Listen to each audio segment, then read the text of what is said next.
तस्मै महाप्रेमणशुप्रदाय चैतन्यचन्द्राय नमो नमः। जय श्री राधे। এখন আমি চৈতন্য চরিতামৃতে মধ্যলীলার পঞ্চবিংশ পরিচ্ছেদ থেকে পাঠ করছি। কাশীবাসী সন্ন্যাসীদের ও অন্যান্য লোক সকলকে বৈষ্ণব করে এবং শ্রী সনাতন গোস্বামী পাদকে ভক্তি সিদ্ধান্ত শিক্ষা দিয়ে শ্রীমান মহাপ্রভু নীলাচলে গমন করেছিলেন। প্রভু সনাতনকে 2 মাস ধরে ভক্তি সিদ্ধান্ত বিষয়ে শিক্ষা দিলেন।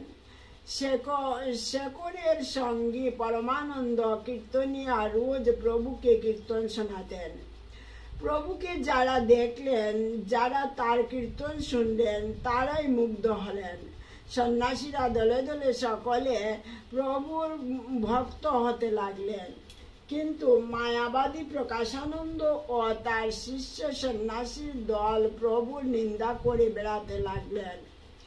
এদিকে মহারাষ্ট্রীয় ব্রাহ্মণ মনে মনে ভাবেন, যদি আমি কাশীর সব সন্ন্যাসীদের একত্রিত করতে পারি তাহলে সকলে নিশ্চয়ই প্রভুকে দেখে তার ভক্তে পরিণত হতে বাধ্য হবে। এই ভেবে তিনি একদিন কাশীর সব সন্ন্যাসীকে নিজ গৃহে নিমন্ত্রণ করলেন। সেই সঙ্গে তিনি শ্রীমান মহাপ্রভুকেও নিমন্ত্রণ করলেন।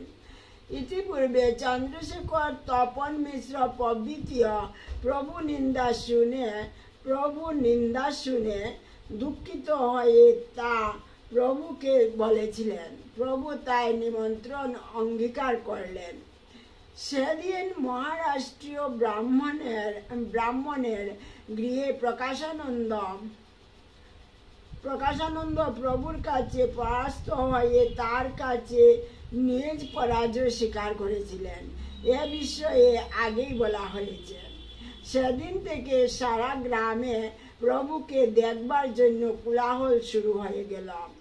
নানা লোক এসে প্রভুকে দর্শন করতে লাগলেন। প্রভুর সঙ্গে তারা শাস্ত্র আলোচনা করতে লাগলেন। প্রভু সবসময় শাস্ত্র আলোচনার মধ্য দিয়ে নাম সংকীর্তনের শ্রেষ্ঠত্ব প্রমাণ করতে লাগলেন। প্রকাশানন্দের শিষ্যরাও প্রভুকে সাক্ষাৎ ভগবান বলে তার বর্ণনা করলেন। মহাপ্রভুর মুখে ব্যাসসূত্রের অর্থ শুনে তারা শঙ্করাচার্যের ভাষ্যকে ভ্রান্ত বলে স্বীকার করলেন। কলিকালে ভক্তি বিনা পথ নেই। ব্রহ্ম শব্দের অর্থ ঐশ্বর্যপূর্ণ ভগবান। তাকে নির্বিশেষ বললে তার পূর্ণতার হানি হয়। সকলে শ্রী চৈতন্যের এইরূপ ব্যাখ্যাকেও সত্য বলে স্বীকার করলেন। এইভাবে সারা বারাণসীর ধামে ভক্তিশাস্ত্রের প্রচার হল। একদিনের কথা, প্রভু বিন্দু মাধব মন্দির দর্শন করতে গেলেন। মন্দিরের সামনের চত্বরে প্রভু স্বপার্শ্বদে নৃত্য করতে লাগলেন। সঙ্গে চলল অপূর্ব হরিনাম সংকীর্তন। প্রভু গান ধরলেন, হরি হর হে নম, কৃষ্ণ যাদবায় নম, গোপাল গোবিন্দ রাম শ্রী মধুসূদন। প্রভুর সংকীর্তনে যারা যোগদান করলেন তাদের কম্প, পুলক, শ্বেত, বৈবর্ণ ও স্তম্ভ দেখা গেল। সকলের চোখে দেখা গেল অশ্রুধারা। প্রত্যেকের দেহে দেখা দিল পুলক শিহরণ, হর্ষ, দৈন্য, চাপল্যাদি দেখা দিল। তা দেখে কাশীবাসী সকলে বিস্মিত হল। তা শুনে প্রকাশানন্দ ছুটে এলেন দেখতে। তিনি এসে প্রভুর চরণ বন্দনা করলেন। প্রভু দৈন্য করে বললেন, আমি তোমার শিষ্যের মতো, তাই তুমি চরণ বন্দনা করো না। তিনি বললেন, তোমার নিন্দা আগে যা করেছি, তোমার চরণ স্পর্শে সব ক্ষয় হলো আজ। শ্রীমদ্ ভাগবতে আছে, অচিন্ত শক্তিমান ভগবানে যদি অপরাধী হয় তাহলে জীবমুক্ত ব্যক্তিও পুনরায় সংসারে আবদ্ধ হয়। এইভাবে শ্রীমদ মহাপ্রভু অপূর্ব শক্তি রসের বন্যায় সারা বারাণসীর ধামকে প্লাবিত করে তুললেন। এদিকে মহারাষ্ট্রীয় সেই ব্রাহ্মণ চারদিকে প্রচার করলেন কিভাবে প্রভু আত্মারাম শ্লোকের 61 প্রকার অর্থ করেছেন।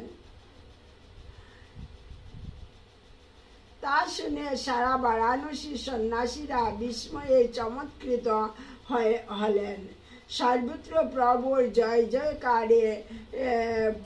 জয় জয়কার পড়ে গেল। এইভাবে প্রভু বারাণসীতে কৃষ্ণ নাম ও ভক্তি ধর্ম প্রচার করলেন। প্রভুকে দেখতে প্রত্যেক হাজার হাজার লোক সমবেত হতে লাগলো। এদিকে ঘটল আর এক ঘটনা। সুবুদ্ধি রায় নামে এক জমিদারের অধীনে হুসেন শাহ চাকরি করতেন প্রথম জীবনে। সে সময় তিনি একদিন হুসেন শাহের কর্মে ত্রুটির জন্য তাকে চাবুক মেরেছিলেন। তার গায়ে সেই দাগ ছিল। হুসেন শাহ যখন গৌড়ের বাদশাহ হলেন তখন তার বেগম বললেন, প্রভু আপনার অঙ্গে এ দাগ কিসের? হুসেন শাহ সব কথা বেগমকে বললেন। বেগম বললেন, এখন আপনি বাদশাহ সুবুদ্ধি রায়ের ওই পুরাতন পাপের শাস্তি দিন, তাকে চাবুক মেরে হত্যা করুন। হুসেন শাহ বললেন, তা হতে পারে না। সে একদিন আমার অন্নদাতা পিতা ছিল, তাকে মারতে পারি না। তবে তার ধর্ম নাশ করুন। বেশ, হুসেন শাহ একদিন তাই বাধ্য হয়ে সুবুদ্ধি রায়কে বেঁধে এনে তাকে করুয়ার জল দিয়ে তার ধর্ম নাশ করলেন।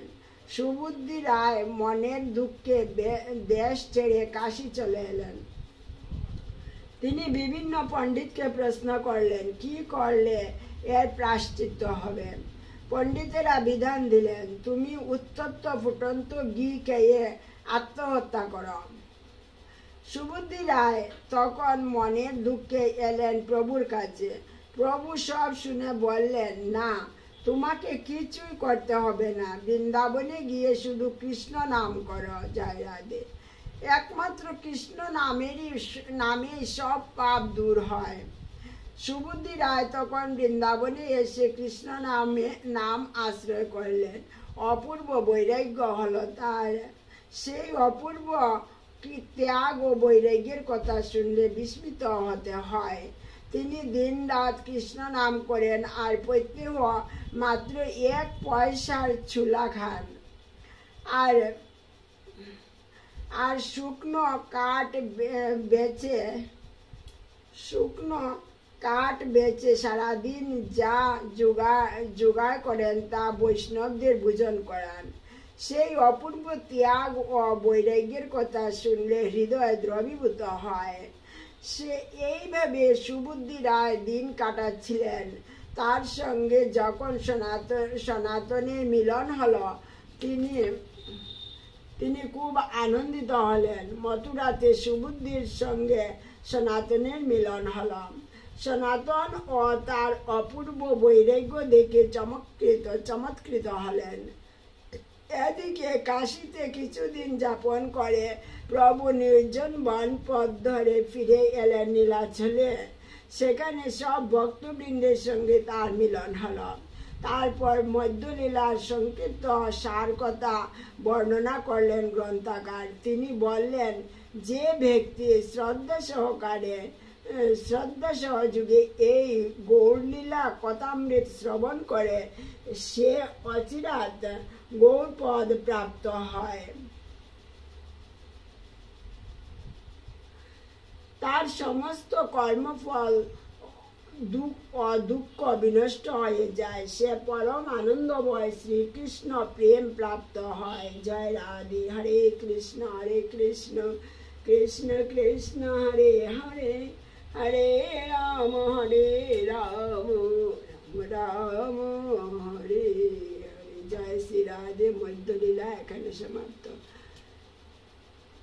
জয় শ্রী রাধে।